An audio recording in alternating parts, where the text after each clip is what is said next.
pledge allegiance to the flag of the United States of America and to the republic for which it stands, one nation, under God, indivisible, with liberty and justice for all. Thank you. Bring to order the school committee meeting for Monday, July 13th, 2026. A motion to approve the bills, please. So moved. Second. Any questions, concerns, comments? Hearing none, all in favor? Aye. Thank you. Entertain a motion for review and approval of the minutes from the June 15th school committee meeting. I'll make a motion. Second. Any discussion? Hearing none, all in favor? Aye. Great, thank you. We will open public comment. Hi, Karen. How are you? So I think, so for public comment tonight, one person we'd like to do is introduce Karen Clark, the new town administrator. She come on up. Good evening. Good evening. Hello. Thanks for joining us. Thanks for having me. You bet. So this is my 6th day on the job. So I'm Karen Clark, the new town administrator. I just started on Monday. I am from town. I live in Clinton. I moved back here, and bought my house about 1.5 years ago. And my whole family is from Clinton. They all live here. Most of my family has worked for the town or works for another town or did. So I'm just really excited for this opportunity. It feels really full circle moment. And you know, it's been a little bit like drinking out of a fire hose, as you can imagine, but I can't tell you how welcoming everybody has been. Dr. Meyer has been fantastic throughout this whole process and was the chair of the town administrator search committee and has just been super supportive. And even in the last few months while I gave my notice, I was the town manager in Millbury for the last 3 years. Before that, I worked for the city of Worcester for 23 years, the last 8 of which was as director of public health.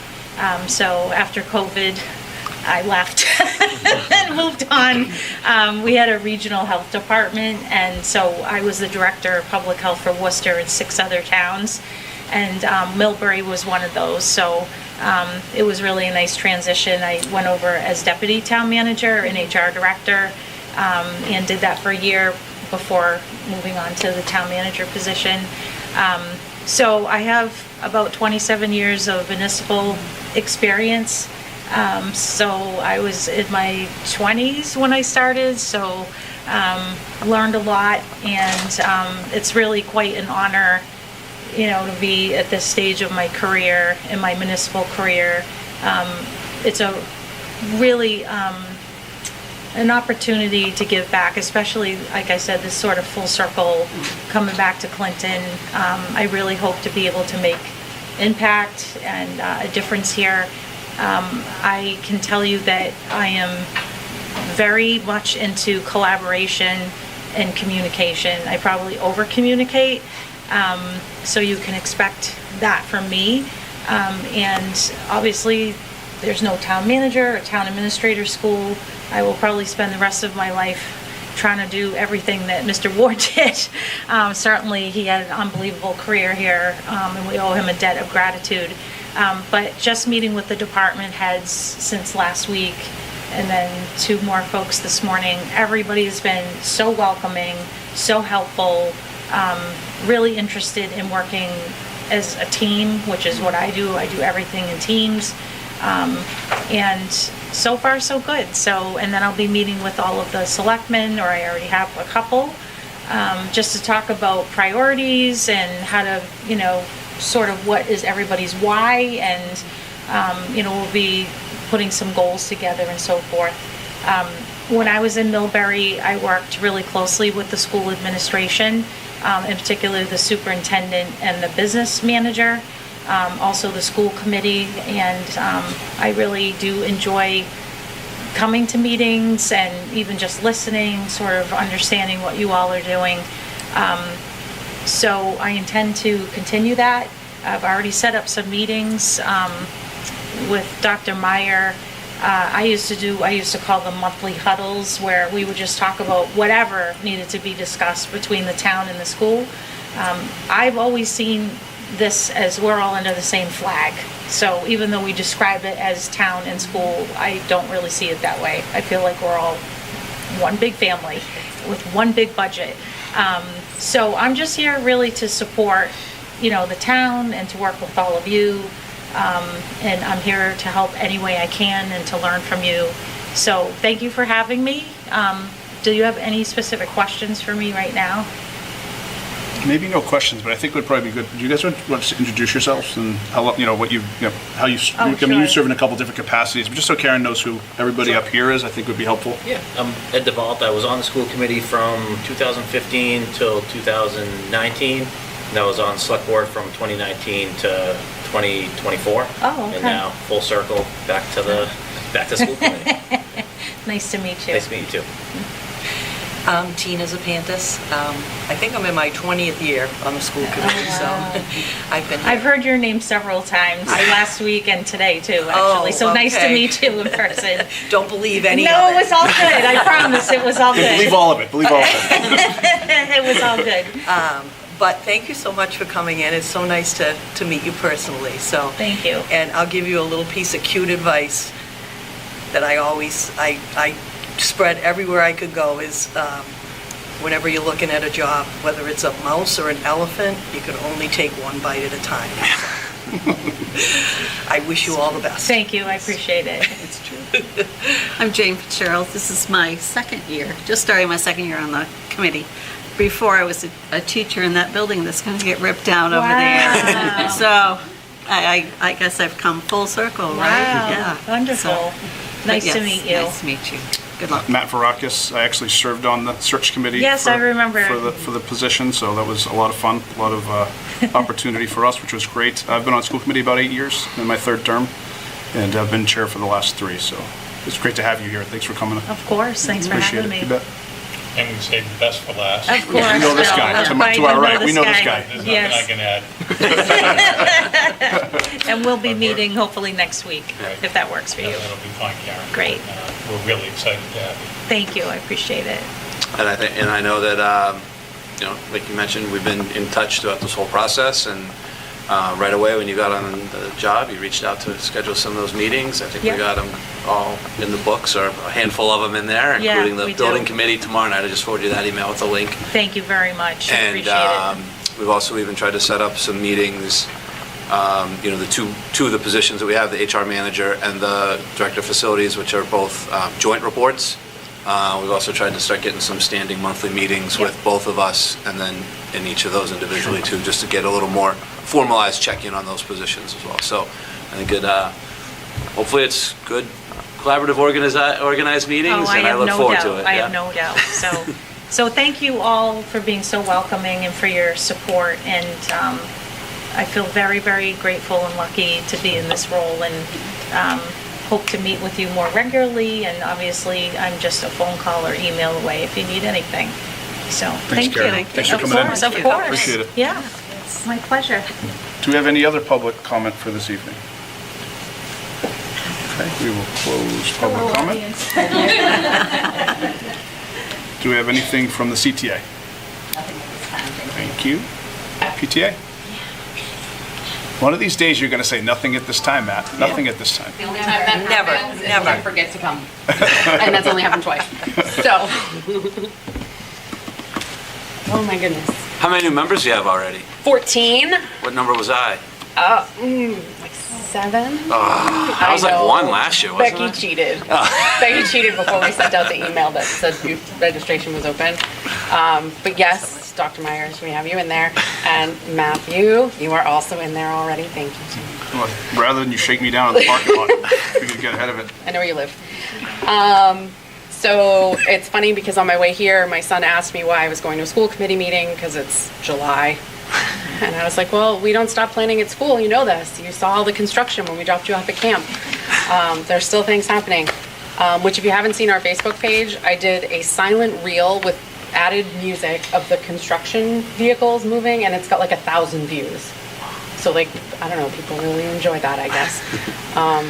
Meetings live, not so much, I guess. But a backhoe, sure. So membership for 26-27 is currently open. You can join or renew online. Membership resets every year as a fundraiser for our PTA.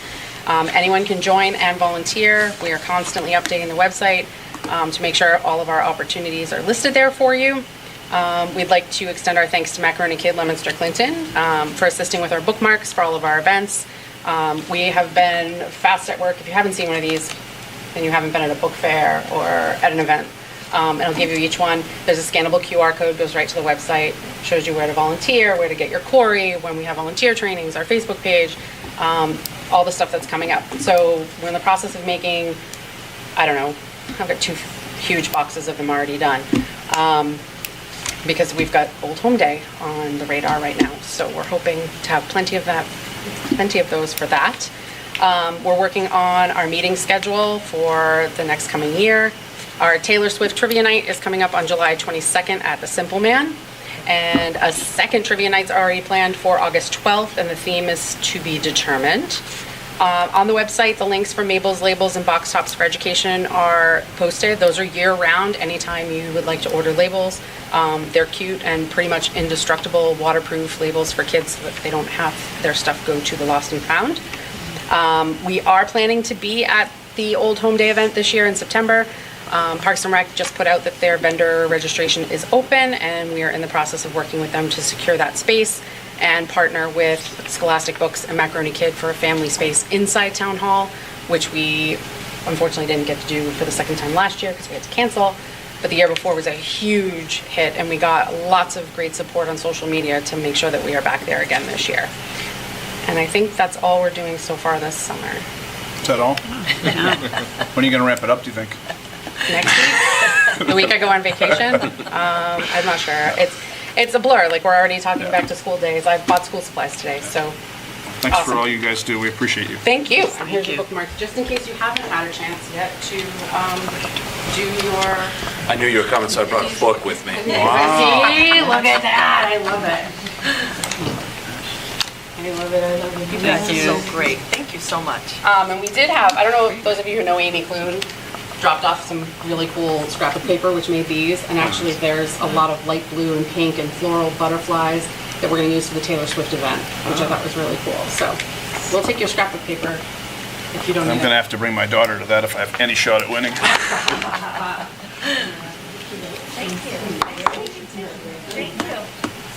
Anything from SEPAC this evening or ELPAC? Doesn't look like it. Okay. Dr. Meyer, over to you, sir. Okay, so we'll start with a couple staffing updates. First one, we had a resignation in our kindergarten. Philippa Harvey resigned. That position was posted. They've been doing some interviews. We've had plenty of candidates for that, so we're confident we'll get a quality replacement there. We did have Carol Pizzillo announce that she's a reading specialist at CES. She's announced that she's retiring the end of November. So we had some discussions today in our admin meeting about maybe pivoting a little bit from that position after her retirement and reallocating some of the, that's a reading specialist, so it's a grant-funded position, and we might try to reallocate some of those grant funds to do some Orton Gillingham training, reading program training with some of our other reading specialists and special education staff to kind of build some more capacity within our own staff to do some of that. So we're looking at that, getting those quotes right now. And then Emily Kinch is a CES teacher. She's a special ed teacher. She finished the year on a maternity leave. She is requesting a 1-year leave of absence. Per the contract, she can have that. We just need to get school committee approval. I am aware, she's been in contact with me, so I would recommend we approve it. I would just need your approval if you guys are okay with that. Pleasure of the board. I'll make the motion, we approve it. All right, second. Any discussion? Okay. All in favor? Aye. Great, thank you. All right, so we'll post that for a long-term sub position, or at least a one-year position, and we'll see how that plays out. So, good. Thank you for that, and we will let her know that that was approved. The kind of next staffing update, I guess, it kind of falls under administrative changes. Obviously, there was a press release, some news. We had a busy start to the summer as Tyler Steffi, the previous principal at Clinton Middle School, has resigned. So given the timing of that and everything, we looked at our internal capacity and how we could best leverage our strengths to benefit, we thought, all the students and all the buildings. So we made some changes. So Megan Frisch, who last year was the principal at the elementary school, will be the principal at the middle school next year, interim. You want to keep that interim title. Interim. And then Kate Morin, who is the interim assistant principal at the elementary school this year with Megan, is going to go and be the assistant principal at the middle school with Megan. So I think that puts a really strong team in that building. I think it's great they had the opportunity to work together last year. Kate doing most of her, obviously her teaching career was in that building, so she brings that context. Megan being in the principal position brings some of that knowledge. I think it's going to be a great team there as we prepare for adding the fourth grade the following year. Alyssa Piermarini, who was hired to be the assistant principal at the middle school, is going to shift down to the elementary school, which is actually where, obviously, if you remember, most of her career was, and she was previously the assistant principal down there. And Courtney Knoll, who was the assistant principal down there last year, the two of them are going to serve as co-principals for this year coming up. And I think they're a great team, and I think that they'll leverage their skills and strengths. We've already had some preliminary conversations about making sure that we just kind of clarify the co-principal role for the staff, right? So we want to make sure that staff clearly know, when there's an issue or a question, who do they go to? So we've already started mapping that out, so we can share that. And it might look as there might be certain grade levels where one looks, handles certain things, and the other grade levels where the other one handles certain things. So mapping all that out, but I think, like I said, those two work well together, and I think that they'll both be kind of stepping into that principal role for the first time, but they're doing it in the context that they've had so much experience in that I'm confident they're ready to make that step. So I feel really good about all the changes. I think that it gets us so that we're leveraging everyone's strengths right now. The one other thing that I would like to try to do, and I don't know, we can discuss this now, but one of the goals is to, one of the, I don't know if to say if it's a goal, one of the things that I think is going to be necessary is when the fourth grade moves to the new middle school, I think we're going to need to add a third administrator in that building. And I think part of that is, I think 7th and 8th grade ultimately, and it's something we can explore in more detail next year, but I think it makes sense from an academic and a financial standpoint to look at putting 7th and 8th grade on the high school schedule, which means that building would actually kind of have a split schedule where 4, 5, and 6 would sort of run as their own universe. 7th and 8th grade would kind of be more connected to the high school, but they'd all be in that building. And that's sort of the way the building's built. The building's built to try to keep 7th and 8th grade a little bit separated. It does a few things. It would keep, it'll help with busing. It should help with some of the elective opportunities for the 7th and 8th graders, those types of things. So with that in mind, with these changes that just happened, we have some administrative salary savings. We have some teacher savings in the sense of the replacement for, we brought back the person who was Kate Morin's kind of long-term sub last year. There's some savings in salary there. We had a resignation from a math teacher at the high school. There's salary savings there. What I'd like to do is actually appoint a second assistant principal for the middle school for this year, with the anticipation that that's really the structure we're going to want for the following year. There's a couple other little things that will happen with that. But one of them, the other thing from a financial standpoint, there's a little bit of just, it's kind of an accounting type thing, but just kind of the way administrators get paid versus how teachers get paid and what fiscal year it falls on. There's a little bit of savings there. And then the The other thing that would happen is if we kind of were able, if you guys were okay with me moving this direction, I think what it would do is actually open up a position, we'd be able to call back a teacher who had previously been a reduction in force to fill a position. So I think we'd end up being able to bring back a previous teacher into a role. I have spoken to that teacher just to preliminary to say this might happen. Are you interested? And I think she is. She hasn't said definitely yet. She's talking, but at least we got that out there. So, I don't know. I guess it's one of those things where it's like it's a new position. It's kind of like budget. It's going to fit within the budget. So I don't know if you guys are comfortable with me just doing that, or if you want to make a motion, or if you're not comfortable with me doing that. I guess I don't know how you guys would like me to move forward with that, but that's my recommendation at this point, is to go with. I think that would round out that team, I think, and really get us poised to really look at what does the new building look like and have that team ready to roll. So, I mean, I'm happy to bring it to the pleasure of the board for discussion, but I think we've always empowered you to do your job and what you see fit for the schools, and where it's a neutral move, and a move that is something that we've talked about here on this board for a couple of years now, about like seeing that this was going to come. It's a year early, but it's also events have happened that put you in a situation where you can take advantage of some runway for the administrators. And I mean, me personally, I'll open up to you guys for discussion. I'm fine with it because we've always trusted you to do just this. So I don't think we're approving anything really new. We're endorsing a shift, and a shift that you've identified and ultimately you should manage. I'll second that. So you're saying a second assistant principal at the middle school for the entire year, or starting in September? We'd start at the beginning of probably around the middle of August. So we'd appoint someone now to start for the beginning of for this year. Yeah. Oh, okay. Yeah. So probably just enough to come on for our admin time in August, and then start the year.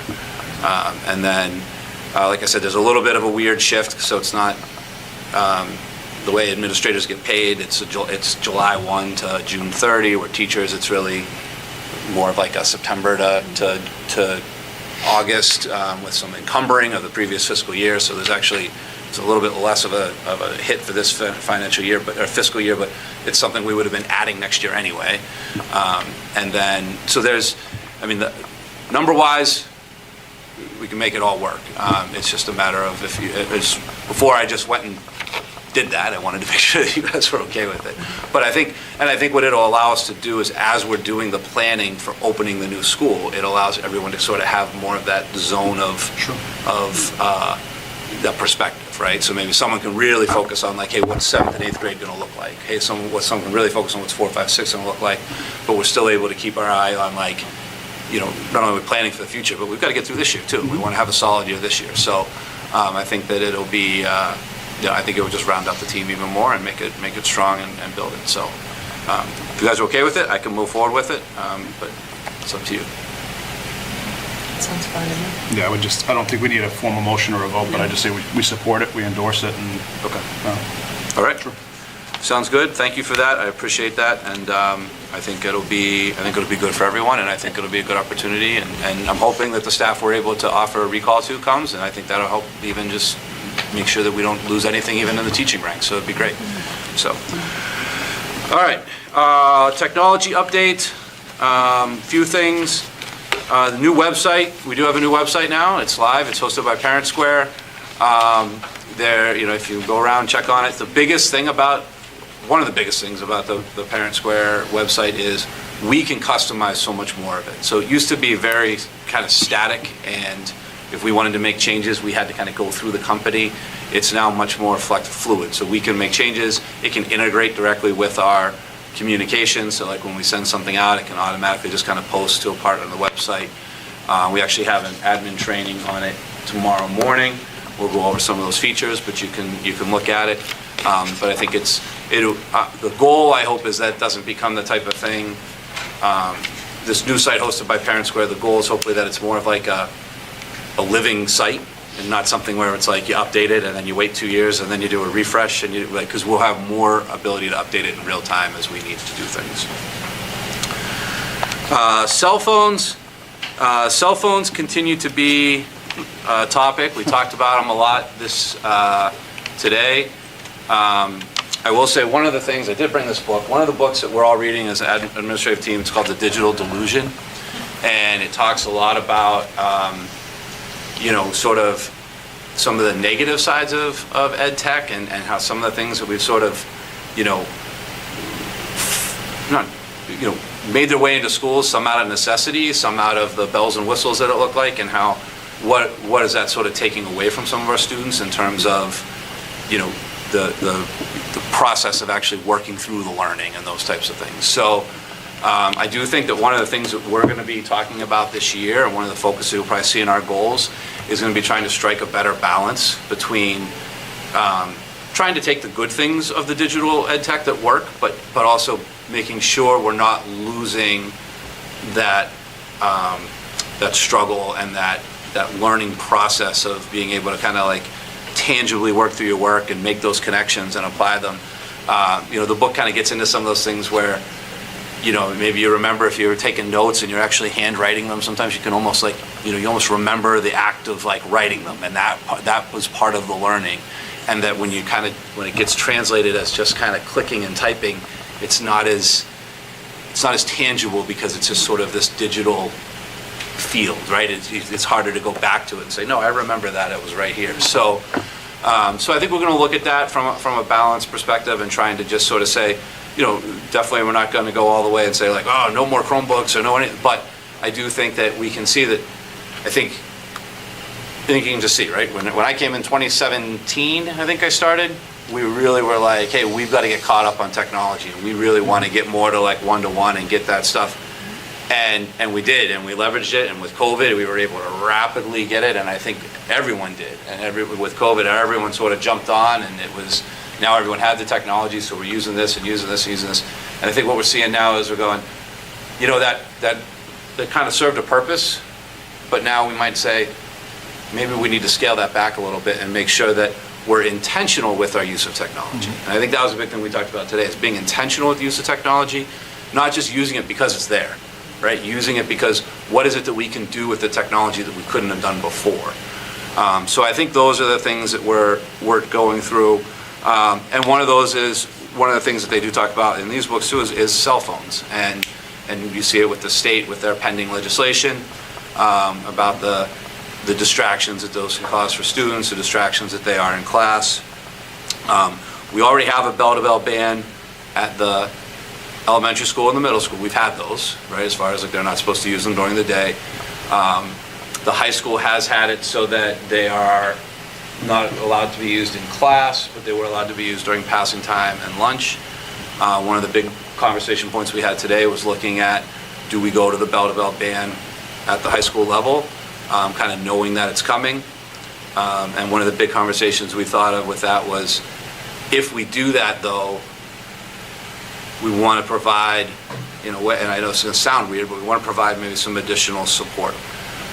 One of the components of the law has talked about, not only is it a bell-to-bell cell phone ban, but you have to kind of lock down the devices, whether through an electronic means or through a physical means.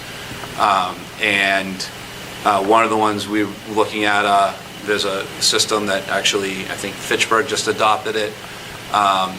But it's a system where you just kind of like, you come into school in the morning and you just scan a QR code, and it's going to lock your phone down to whatever we allow once it's in that app. So we can still allow like voice calls, right? You still want to be able to call 911, you can call 911. You still need to call your mom in an emergency, you can call your mom in an emergency, but it's just going to be voice calls. You're not going to be able to get, Snapchat and Facebook and all that type of stuff. So those are, that's one of the things that we're looking at. So we have another, when's that meeting end up? Wednesday? So Wednesday we have a meeting with that company to look at that, because I think for us it represents a big shift at our high school if we were to go to a bell-to-bell ban right away. And I think in order for that to be successful, we need to have something in place like the lockdown type method. Otherwise, I think we're going to set ourselves up for a struggle, because it's going to be a change for students. So I think that's something like that. Like an electronic lockdown where students can still keep it, they can still make a voice call, they can still do an emergency call, but they can't do the other stuff, at least as a way to kind of make it so it's not the battle that it might be. So that's that's where we are with that right now. I think, like I said, we're going to do the meeting on Wednesday, but we are, seriously looking at piloting that at least at the high school level for this year, and then as we see where the law goes and how it would work at the high school, does that drift, where does that go? Does it eventually make its way to the whole middle school, or just grades 7 and 8, or that kind of stuff? So we haven't had as much problems with it at the elementary level. There are kids that have cell phones at the elementary level, but they're still pretty much, mom and dad give them to them so they, can track their location, or so they're good at leaving them in their bags and not putting them away, so we'll see. And then artificial intelligence is another one of those things, and it's discussed well in this book too, that where, one of the things with artificial intelligence is, it kind of summarizes it like, if you're an expert, and I don't mean expert exclusively, but if you've learned how to write a 5-paragraph essay or a letter, and you've written those professional letters over and over and over again, using AI to maybe help you craft a letter is probably a good time saver for you, because it can go ahead and do that stuff, and then you can read through it real quick, and you can make the changes because you've done it over and over and over and over.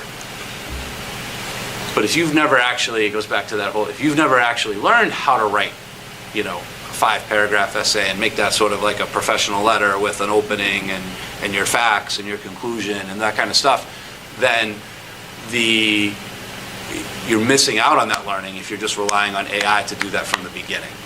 And then they said that's where AI can get dangerous, because now you don't have that fact check loop, right? Like you don't have the knowledge to actually verify, is what I got from the AI right, So we did come out with, I think I put them in here. There are 2 AI documents. Did we put them in there? No, I didn't give them.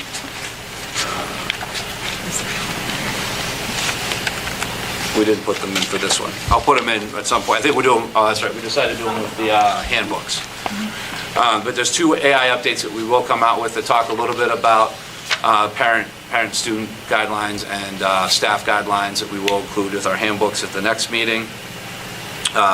So a lot about that, it's tough. It's the balance of, we want to use the technology, we want to prepare students we want them to know how to use the technology, we want them to be able to use it to their advantage, but at the same time we need to realize that there needs to be some actual learning going on, and we need to make sure that students are, able to write and reason and do those things on their own, and we don't want to shift that pendulum too far. So I think that's probably one of the things you're going to see at the next meeting from us is looking at that technology balance for this year, and trying to make sure that we are clarifying those expectations with the staff in the beginning of the year, and trying to push those with the students. And I think we'll probably have a recommendation on a cell phone policy for the high school in the August 10th, which is our next meeting anyway.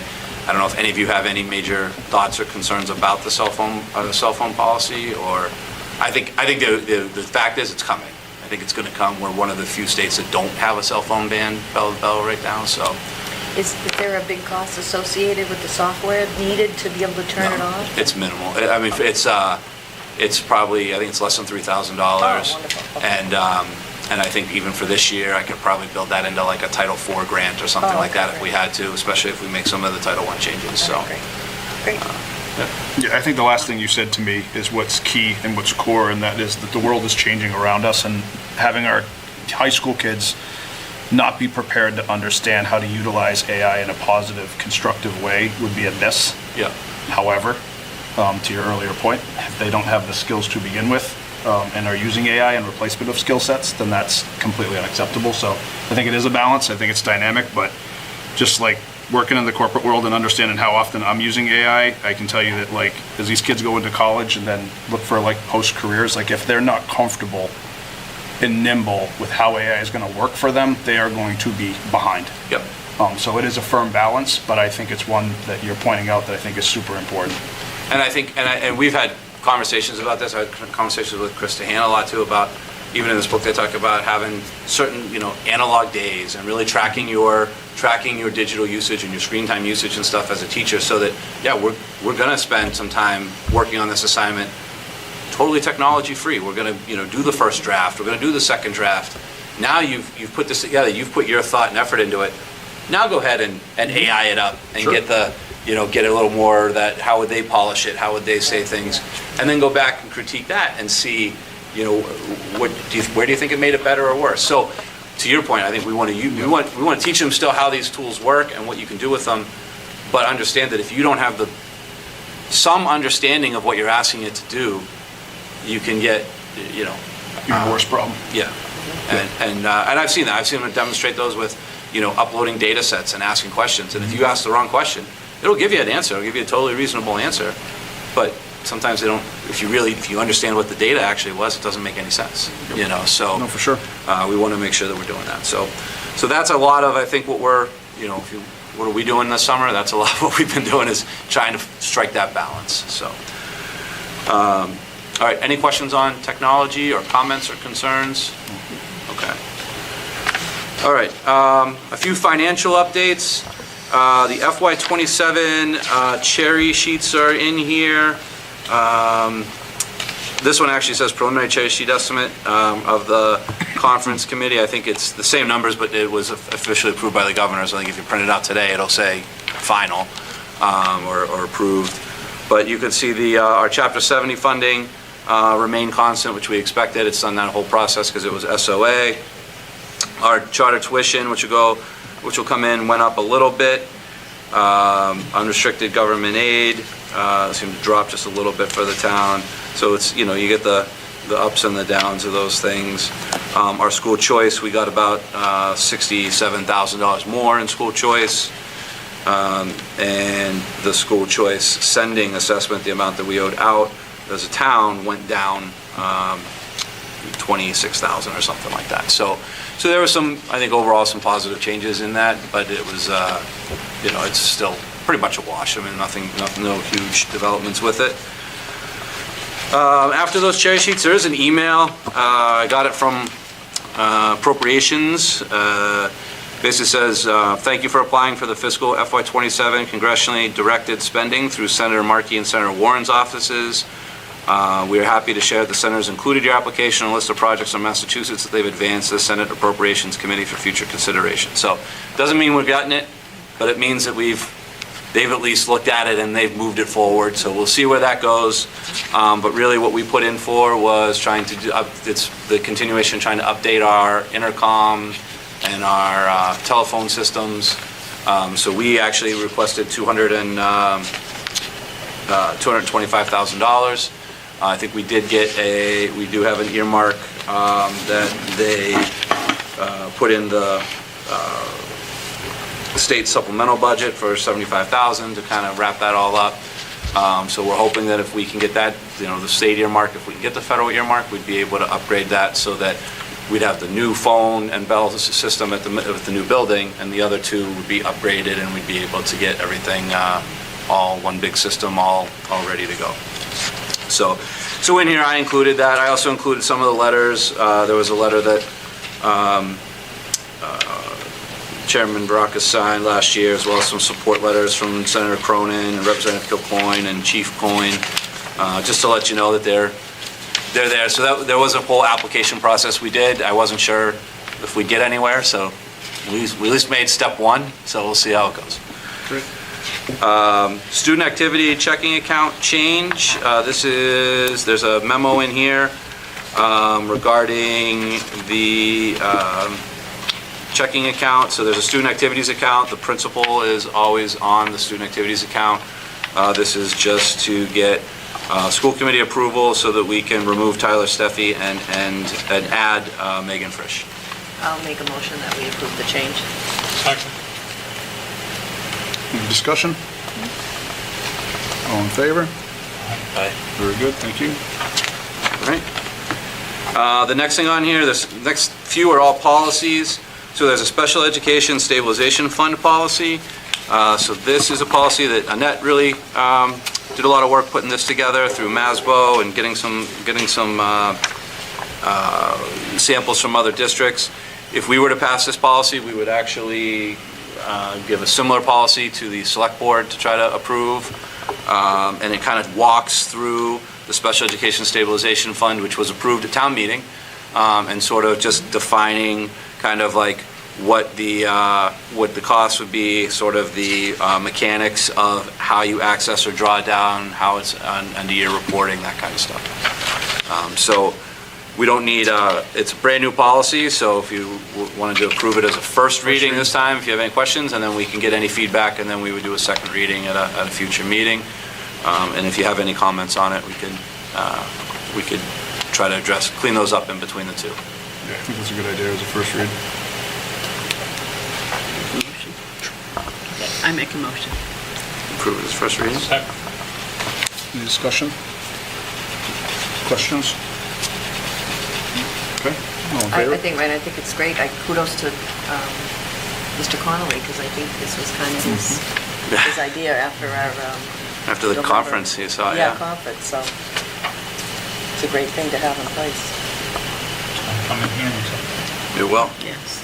All in favor? "Aye." That's the first read. Very All good, right. thank you. If you read through it again, have any other questions, let me know, but we'll bring it back for a second reading at the next meeting in case you come up with anything. Did you say that the Board of Selectmen have to approve this as well? Yep, Yep. because then both, for us to access it, both boards have to approve it. I see. And they're the ones transferring the money too. They have to approve that from year to year, or whatever Thank comes you. out of it. So it would be, so if we approve and even as a first reading, I can send this to Karen, and we can get it on a selectmen agenda so you guys can look at it too. If you have any questions, that way we're all kind of working together and approving the same thing. On a side note, I was talking to Jessica Murphy, the special ed director today, and it's not necessarily good because it means we had a lot of new move-ins last year, but our circuit breaker claim went up substantially this year, so we should be getting a big increase in circuit breaker next year, which we knew. I mean, that's part of the whole thing. It's like that's part of why we got the warrant article for the circuit breaker, because we want to cover next year, and then we know we should be getting circuit breaker to cover the subsequent year. So that'll be, but that looks like it's on its way, so that's good.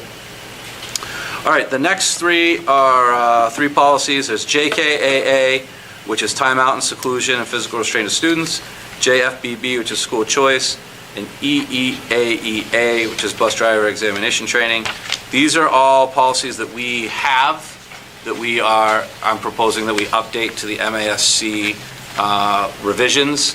The timeout, seclusion, and physical restraint of students is probably the most, the biggest change, because there were legal changes that are going into effect. So basically, there was a major law about redefining kind of what timeout and seclusion means, and when you can and can't do it. So this policy would bring us in compliance with the changes in the law. Okay. We'll be going over that. And there's nothing that we're really concerned with. It's not like we feel like we have any practices that are currently in place that we need to change because of the law. The biggest thing that will impact us probably is you need to do some additional reporting. It used to be you only needed to report if you actually did a physical restraint on a student. We now need to track and report if we do an actual timeout or seclusion with a student as well. The school choice one, I think the only change was it was updating that, and we've been doing this already, but it's the sibling of the students that was not in the previous policy that we had. But it is part of the law, so it's in the updated MASC policy. And the bus driver one, I think one of the biggest changes was you no longer need to test them for tuberculosis, or it was something along those lines. So they were able to look at some of those things. Tuberculosis, huh? I'm trying to see what all they were. There were some changes like that were, the way that you need to look at those. But they were all, like I said, these are all recommended by MASC. So those three, if you wanted, you could just approve the changes, I think, because it's changes to an existing policy, or you could approve them as a first draft if you're comfortable. It is totally up to you. Pleasure of the board. I mean, policy-wise, it kind of goes, we've typically approved based upon the guidance of the state, that then filters down to us so we can make sure that we're accountable to any type of liability changes, so. I mean, I'll entertain a motion if you guys want to put one forth. Motion to approve the policies as presented. Okay. A second. Any discussion? Hearing none, all in favor? Aye. Great. Thank you. There are two other policies, the KBG and ECAC. KBG is Parent Advisory Councils. It talks about Special Education Parent Advisory Councils, EL Parent Advisory Councils. It's just a policy that they updated. We don't have it currently, so I listed it separately because it would be a new policy for us. We never actually adopted this policy. And the other one is ECAB, same thing, it's access to building and grounds. This is one of the ones that they actually wanted us to, part of the reason why they want this policy in there is it makes a clear delineation of sort of the fact that while school is in session, that really the grounds, we should be able to limit the grounds to only people who need to be on there for school. I don't anticipate that means we're not going to go throw people off the track, Right. but we might ask them to leave if we had to, if like we're using the track for something and we have kids there because we don't necessarily know who those people are or whatever. But it was one of the things that they recommended that we clarify, and this is the policy that they have. So the same idea, these are new policies. I don't really think they're controversial, so I think you could either, I'd look to say either approve them as a first reading and we can bring them back since they're new, or if you wanted to waive that and just approve them, I think it would be up to you if you're comfortable with either of those options. I think we can approve, make a motion, we can approve them. Second. Discussion? Are we going to make signage or something so they understand? Because I know being over there, we used to have people walking around I all the know. time. We can look into that and see what they recommend. Yeah, but I think at least we'll start by having it first, Yeah. so at least we can inform people if it becomes an issue, yeah. Any other concerns with, just approving them versus a first read? Is everybody good with that? Any questions on the policies themselves, or no? We're good? Pull it up. All right, all in favor? All right, thank you. All right, and then the last thing I have here is building project updates. So in your packet, you would see there's a couple items here. The first one is a presentation. I think I emailed it to the marketing committee. But they've tried to, what they're trying to do is get a high quality, so there's a little branding packet here that will be presented at the school committee meeting, or the building committee meeting tomorrow. So there's a revitalized Gale logo. What they tried to do was look at the actual shading from the original logo and try to make sure that it matched up. It's very similar. It's not a significant change. It's really just kind of the shadowing and I think the shamrock is rotated a little bit, but it's more rotated back to the original one from the Galloping Gale drawing. So. Bill, did they give you this 2 weeks in advance? They're pushing me a little bit, but. Did you get this 2 weeks in advance? No, I didn't. So, but that's what they're just looking, I mean, they just want to finalize all these things, because eventually they're going to get sent, they're going to get sent to be branded and built and put on these things, and they want to make sure they're using a high resolution quality logo that we want. So they did that, and obviously, if that's the one we like, that high-res one now, we can start using that for all of them. That one we have, I think, was done by one of our art teachers, like 10 years ago, and we've been using that one, so. It's a good opportunity to get the file updated for sure. Yep. And then you can see the next page has like the cafeteria signage. You can see there'd be the cutout of the Gale over the servery lines with the home of the Gales. The home of the Gales kind of looks white. It's not white. It's like a stainless steel to kind of match the doors. There's a copy of the gymnasium. It's kind of modeled after the high school with a slight difference, but it kind of keeps that off-centered, kind of Clinton Gales on the sideline, but it mirrors it. I think our high school one has a different, the baselines are different. It puts the Gale on there. The next one is the main entrance perforated panel. It shows sort of a map of Clinton with the words Clinton. And what you'll see is you'll see that Clinton cut out at night. It kind of goes over a window that's in a stairwell, so you kind of see the Clinton as it's illuminated. Kind of adds a little detail to that. The next page is a cafeteria perforated panel. It's a picture of the train. That's actually one of the trains going by the dam there, but the train used to run through here at one time, so it kind of pays homage to that. And it's a nice kind of split up over those cafeteria windows. Those are big, tall windows, and this will help let light through as a perforated panel, but kind of keep some of the sun and shade out there so it doesn't get blasted, create a little bit of shade. So it's a neat feature.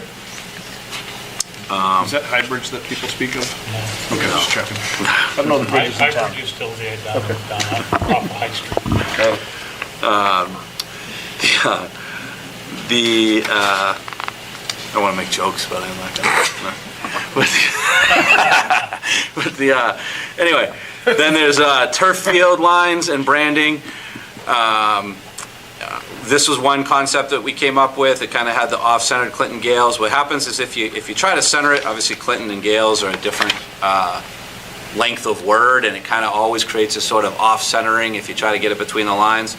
This would put the Clinton Gales off-centered over in the same corner where kind of the scoreboard would end up being, and it kind of gets it in front of what would traditionally be our bench if you were playing like a field hockey game over there or something. And then the outdoor scoreboard, it's got home of the Gales. On the back, it's got the home of the Gales. It's got the home and guests. And I think, Matt, you were on some emails going back and forth that they're going to backlight that home and guests so we can see that. You got it. So those are all the current iterations. And then the last one in there is the lobby panels. This is one of the big ones that we've been trying to go back and forth on. So the lobby panels, there are 6 lobby panels. And if you stand at the right angle, they'll look kind of like they're connected, but they're separate panels. So instead of having 6 images, we were trying to have 3 images. So you kind of have a split image on each one, so it kind of gives you that effect. But understanding that you're only going to have that effect from a certain area, so you don't want all 6. And the 3 images that we kind of looked at right now were the town hall, the dam, and the fountain. And it's, you got to find one. It's a big, tall space, right? So you got to try to find the right things. The town hall we thought was a good. The town hall we thought was a good one. Obviously, it's got the nice tower. It'll be a good one when you kind of walk in. Kind of pays respects to the town and the voters who made the building possible. The dam in the middle, kind of the same idea. That'll be that panel in the middle will kind of be the one that you would sort of see with the train on the background, with kind of on the dam, and it's kind of paying understanding of that component of town. And then we like the fountain because right now that's. Our graduation is at Central Park with that fountain in the background, and that's kind of talks a little bit about sort of that end that brings that Central Park in, and sort of that ultimate kind of finish line. So those were kind of the pieces we put. We were trying to be careful to try to, I guess the way I put it is I was trying to limit it to government entities in the pictures, because we didn't want to get to the point where we're embracing like a building, and then that building changes hands, and who knows who bought that building, and is that someone we want to endorse in a picture for a long time. So we were trying to be very, very cognizant of a lot of that stuff, and not that it would be a reflection of anybody or any business or any person now, but you just never know what could happen with something being sold or changed in the future. So that's kind of an idea of what the lobby panel concept is right now. So like I said, none of these are getting 100% finalized. We're just every iteration we try to narrow it down a little bit, and this is where we stand. And the goal would be to get it presented to the building committee tomorrow, get the next round of feedback on things. Yeah, I think the only other thing we talked about in regard to the turf field was even potentially not having the C in the middle at all because of the different lines for the different types of sports. Yep. So I mean, we could even pull that off if we wanted to. Yeah. Yeah. So I mean, that's the only thing that I noticed. And that was, like you said, it's not a permanent decision yet anyway, but I know that's one of the other things we talked about. I think you're right. We had talked about making that. Well, just because there's multiple lines, because like the soccer lines are different than the field hockey lines. Right, If so we there want to could have be- anything in the middle, it might be better just to have it empty. Okay. And we can bring that up But you tomorrow. can revisit it with the team. They would know better. Yep. All right, and then, so if there's any other feedback on those, the last thing on here is there's a draft. It just says draft July 26th, but this is a letter to the MSBA with updates to the building committee. We have eliminated the email and phone number for this packet, but we do put it in when we send it. What we're doing right now is, Karen, I'm glad you came tonight, because I keep looking at you for a lot of things. I know. But, It's got a to-do list for you. I'm already writing one. so I know Karen is not an MCPPO right now. Mike Ward was an MCPPO, which is a procurement officer. I think Karen's working on it. But we did in anticipation of that, Annette Cologne, our school business manager, is an MCPPO. So we're required to have an MCPPO Listed. member of the building committee. So we are having Annette, we're going to add Annette to the building committee in that capacity. There were 2 selectmen on there. It was Cobus and Bill. I don't know if there's going to be any changes to that at all. I don't, we could see, and we can always make changes later if we have to, but at least we want to get the ones that we need in there. The town administrator, obviously we'd be adding Karen on there. I think I got your name spelled wrong on there, right? We'll fix that. Sorry about that. School committee member, unless you guys are changing it, which I know is on the next thing. We have Matt still listed, me. I think most everything, school principal, we've updated that to Megan, replacing Tyler. And I think besides that, most everything else is the same. This would be one of the first time, well, no, it wouldn't be the first, because we did have one other one pretty much, but it is one we want to get in sooner rather than later, since Karen, in her position as town administrator, is a voting member.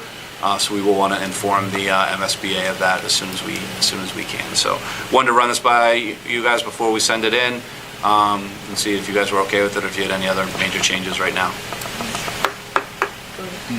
Okay. All right, then we'll get this probably off to maybe as soon as even tomorrow or the next day, we'll get this off to the MSBA so we can get their take on it. And like I said, we can change it anytime we want. They just want to know.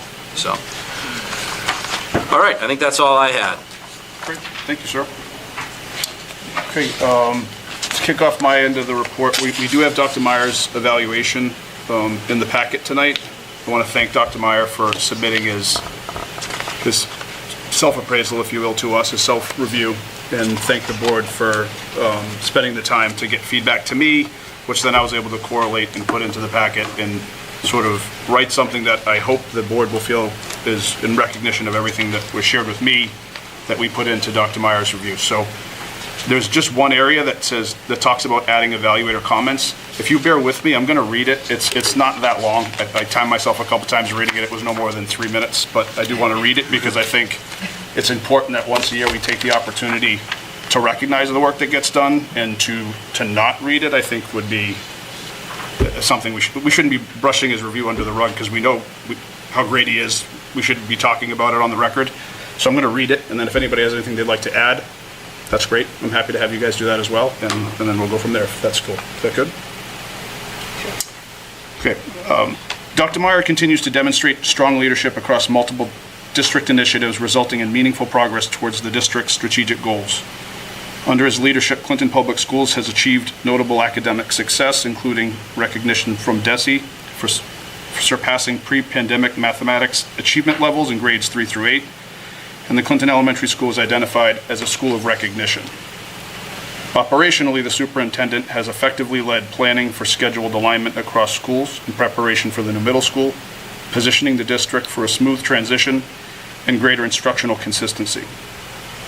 Efforts to modernize district communication through the implementation of Parent Square demonstrate a commitment to improving family engagement, accessibility, and multilingual communication.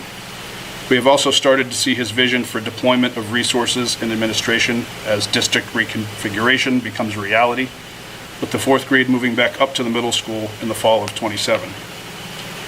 Dr. Meyer has demonstrated forward-thinking leadership by establishing and leading the district's artificial intelligence working group, which we heard a little bit about AI tonight, resulting in the adoption of a district AI policy and the development of comprehensive guidance for staff, students, and families. AI will continue to be a dynamic conversation, and it evolves real time.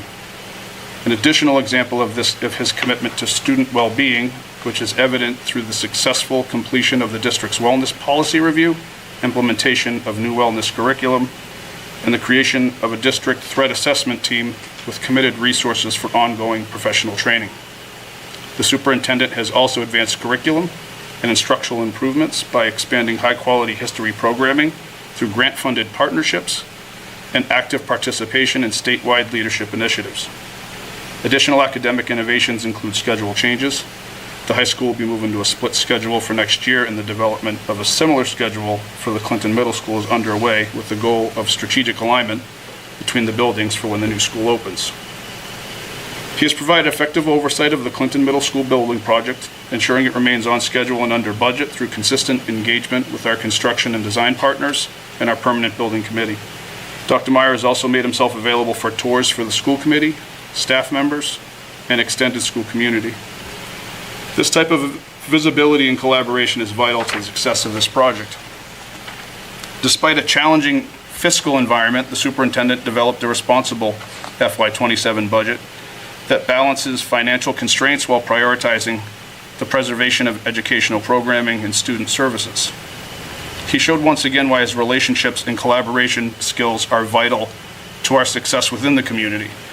One example of this was his partnering with the Select Board, at recommendation of Select Board Member Conley, to establish a special education stabilization fund as well as an initial $500,000 funding transfer. With the unpredictable nature of special education costs year to year, this will be an enormous help as unforeseen expenditures arise. Another example of this is when this past winter the Select Board looked to Dr. Meyer to lead a screening committee of 10 members in search of a new town administrator, who is with us this evening. He outlined the process, communicated the goals, and followed through on meetings, interviews, and scoring rubric that produced 3 quality candidates in our eventual hire.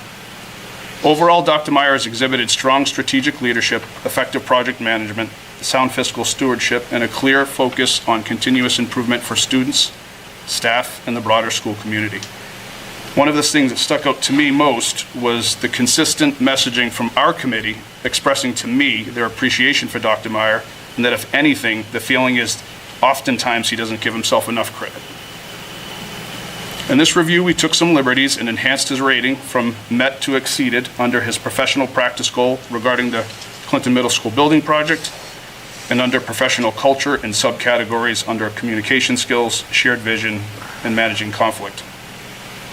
Running Clinton Public Schools is a comprehensive job with many moving parts, and there are always opportunities for improvement. I expect we will observe continuous progress on the district's student learning goals and the overall district improvement plan.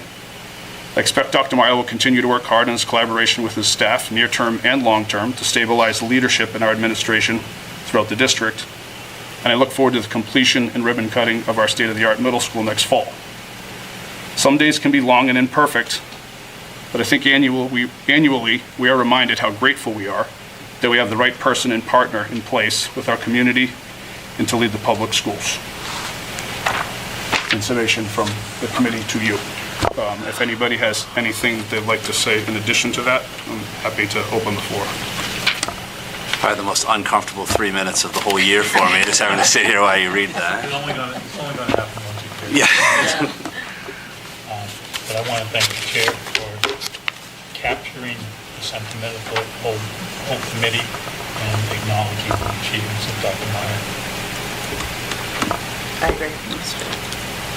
I just remind everyone that there's a lot of things that are in there that wouldn't be possible for the work that all the other administrators are doing and the teachers are doing. And I can't do any of this stuff alone, and they're the ones that do so much of that work. So I just wouldn't feel right if I didn't acknowledge that. Yeah, and we're grateful for all of you.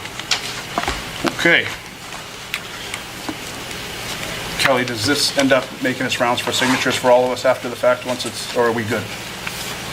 Review-wise, do you need anything from us? I think just your signature. I think it's just you that signs it. Yeah, so we'll get. Okay. So anything you need from me to send it along? We're fine. You guys, if you guys are good with that, we can get that to Christy for reporting. That'll be fine, and then we'll do the. We can get the signed ones in my file whenever. Yeah, we'll get that signed. Awesome. Facilities walkthroughs. Have you talked to Brian at all? Do you know when he would want to do these? I haven't ultimately? yet. I know he's away the week of August 10th, so my guess is it would be like the following week, the week of like August 17th or something, kind of that week before we come back up for school. Okay. I think that's normally when we've done those.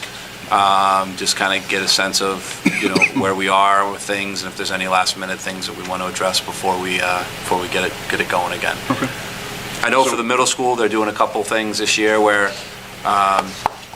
you know, they're not doing as normal level of like stripping the wax and putting it back on. They're just kind of putting a new coat of wax because it's just, they got to get through one more year, you know, so. Sure. They'll still look great, but just some of those things. So I will send a meeting out, an email out to all of you, and we can align on like schedules and just divvy it up, and we'll do our walkthroughs and then report back, if that's okay. Awesome.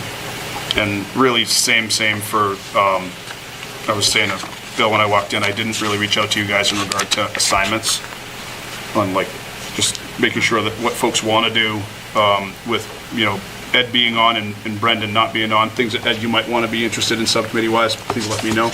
And then we'll just reshuffle the deck. And make sure everybody has assignments that they're interested in and so on. We shouldn't really need, I mean, we normally keep a negotiating committee, but we don't really have, we shouldn't have any major ones this year. It would just be smaller things that might come up here and there. But for the most part, it's, that won't really be a real-time commitment until the next year. Yeah. Is there anything under old business? I think I read correctly that Glenn Kuchar is finally retiring. Oh, is he? I don't know if I saw that, yeah. I'm pretty sure I saw that. That makes sense. I just thought it'd be nice if we sent him a note from the Clinton School Committee. I know, maybe not recently, but I know in years past, he was really a great support to the committee. So I'd like to see a little, just a congratulations. Yeah, let me, I'm going to the MASS conference on Wednesday. I'm only going for a day this year. This is superintendent conference. I'm going down for Wednesday. I will try to get the scoop while I'm down there on like what it is, and then we can try to. I know I do read it something. somewhere. I'm not totally sure Yep. if it's like doing a little bit more time before he actually Yeah. retires. If he's Yeah, I'll be able to get the. He's usually down there, so I'll usually Okay. I'll be able to get the sense of. I think he comes to that one. Sometimes I get the summer and the fall confused, but I know I'll be able to figure out. I'll be able to ask someone exactly what the scoop is and find the deadline, and we can try to put some sort of recognition thing. Great. Chair, I just want to make note of the fact that for purposes of collective bargaining, the town administrator is a voting member of the school committee for all collective bargaining, and is entitled to be a participant in all the capital process. Even though we don't have it right now. That was a chart.